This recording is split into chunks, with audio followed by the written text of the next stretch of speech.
No ar, Jornal da CUT. Olá Brasil, eu sou o André Acarini. Nessa edição do Jornal da CUT você confere os seguintes assuntos. Patrões que coagirem trabalhadores a votarem seus candidatos vão ser punidos, diz o MPT. Tribunal Superior Eleitoral proíbe porte de armas perto de locais de votação nos dias de eleição e ainda informalidade e emprego sem carteira batem recorde no Brasil. Assuntos que você confere a partir de agora aqui no Jornal da CUT. Rádio CUT. Aqui, a classe trabalhadora tem voz. Acesse pelo site www.cut.org.br. O Ministério Público do Trabalho, o MPT, divulgou um documento na última sexta-feira, dia 26, com recomendações para evitar a coação de patrões a trabalhadores e trabalhadoras, patrões que obrigam os trabalhadores a votar em determinados candidatos que atendam aos seus interesses, os interesses dos empresários e não da classe trabalhadora. Exemplo disso aconteceu em 2018, entre vários outros casos. Os funcionários das lojas Havan, do Luciano Hang, foram constrangidos a votar no Jair Bolsonaro, isso lá em 2018. Nessa recomendação, o MPT alerta que as empresas que praticarem esse assédio podem ser punidas judicialmente por meio de ações trabalhistas. A própria Havan, por exemplo, foi proibida pela Justiça ainda em 2018, depois de uma ação do Ministério Público do Trabalho de coagir os trabalhadores sob pena de multas milionárias.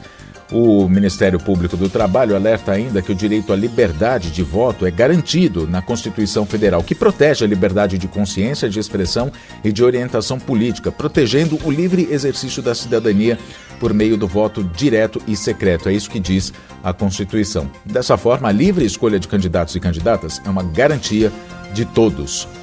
Bom, uma das formas utilizadas pelo Luciano Hang lá em 2018 foi a veiculação de vídeos ameaçando os trabalhadores de demissão caso não votassem em Bolsonaro. Em um dos vídeos, o Luciano Hang afirmava que os cerca de 15 mil trabalhadores e trabalhadoras da sua rede perderiam seus empregos em caso de uma vitória da esquerda, entre aspas, se referindo ao então oponente, o candidato do PT, Fernando Haddad. Também em 2018, o fundador da rede paranaense de supermercados Condor, o Pedro Joanir Zonta, constrangeu os trabalhadores da empresa por meio de uma carta em que pedia votos para Bolsonaro. No texto, o empresário listava motivos, entre aspas, para não votar na esquerda, afirmando de forma desonesta, entre outros pontos, que esses candidatos queriam o fim da família e que eram responsáveis pelo desemprego, com fake news, inclusive. Outro empresário bolsonarista, o Osmar Capucci, foi condenado a pagar R$767 mil por danos morais aos trabalhadores do frigorífico Natura Frig, de Pirapozinho, no interior de São Paulo. Em um vídeo publicado nas redes sociais, lá em 2 de outubro de 2018, 5 dias antes do primeiro turno das eleições daquele ano, o empresário recomendava que os trabalhadores, entre aspas, pensassem bem antes de votar.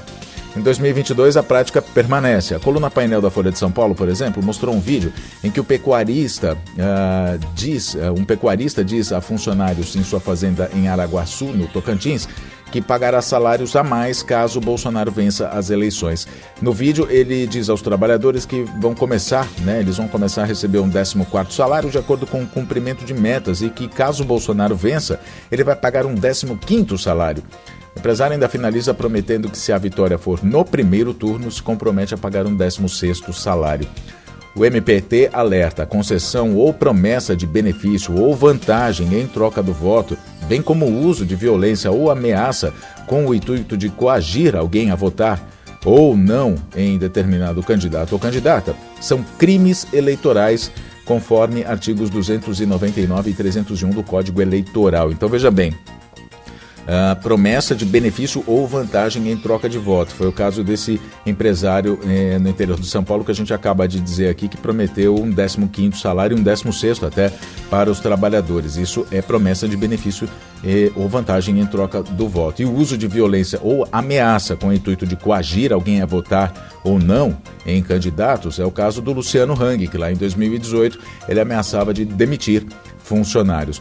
O Ministério Público do Trabalho, como atribuição que é responsável por investigar denúncias de violações ao direito do voto. Os casos podem ser denunciados, ainda que de forma anônima, no site do MPT, que é mpt.mp.br. Vou repetir: mpt, de Ministério Público do Trabalho, .mp.br. Ainda sobre as eleições deste ano, o Tribunal Superior Eleitoral decidiu, na terça-feira, por unanimidade, proibir o porte de armas de fogo no perímetro de 100 metros dos locais de votação durante os dias da eleição. Essa determinação vale para o primeiro e para o segundo turno, incluindo as 48 horas antes da votação e as 24 horas depois da votação. A proibição vale, inclusive, para militares. Ficam autorizados apenas agentes das forças de segurança em serviço e, mesmo assim, desde que tenham sido convocados ou autorizados pela autoridade eleitoral. A determinação atende a uma consulta apresentada à Corte, ao Tribunal Superior Eleitoral, no dia 15 de julho, por parlamentares do PT, do PCdoB, do PSB, do PSOL, da Rede, do PV e do PDT. Nessa solicitação, motivada pelo aumento da violência política, eles questionam sobre a permissão para aporte de armas apenas para membros das Forças Armadas nos dias 2 e 30 de outubro, primeiro e segundo turno da eleição, respectivamente, e que o porte seja proibido para as demais pessoas. A ação foi uma das reações ao assassinato do guarda municipal petista Marcelo Arruda, morto a tiros por um agente penitenciário bolsonarista em Foz do Iguaçu, no Paraná, no início do mês de julho. Mundo do Trabalho. Agora a gente fala sobre a taxa de desemprego, o aumento da informalidade e de emprego sem carteira assinada, ou seja, sem direitos, bateu recorde no Brasil. A taxa de desemprego recuou para 9,1% no trimestre móvel de maio a julho deste ano. Atinge 9 milhões e 900 mil trabalhadores e trabalhadoras. Os dados são da PNAD. Foram divulgados nesta quarta-feira, dia 31, pelo IBGE. A taxa de desemprego, ela recuou para 9,1%, mas a gente tem que dizer que o crescimento do emprego revela um exército de trabalhadores com ocupação precária, sem direitos trabalhistas garantidos pela CLT, como férias, descanso semanal remunerado, 13º salário, fundo de garantia, etc. Então, são pessoas que têm trabalho precário, trabalho informal, que o IBGE está contando como empregados, são pessoas que estão fazendo bico, muitas vezes sem conseguir, inclusive, chegar a ter uma renda de um salário mínimo por mês. Tem muita gente que ganha menos do que isso, então esse é o exército de trabalhadores que estão computando aí como trabalhadores para recuar o desemprego. Não é? São considerados os informais, os trabalhadores que não têm carteira assinada, os empregadores e por conta própria, né? Os empregados microempreendedores individuais e aqueles que por conta própria com CNPJ, além de trabalhadores familiares auxiliares. Segundo o IBGE, o número de trabalhadores informais bateu outro recorde, ficou em 39 milhões, é esse exército que a gente está falando, são 39 milhões e 300 mil trabalhadores que estão nessas condições. Isso representa quase 40% da população ocupada.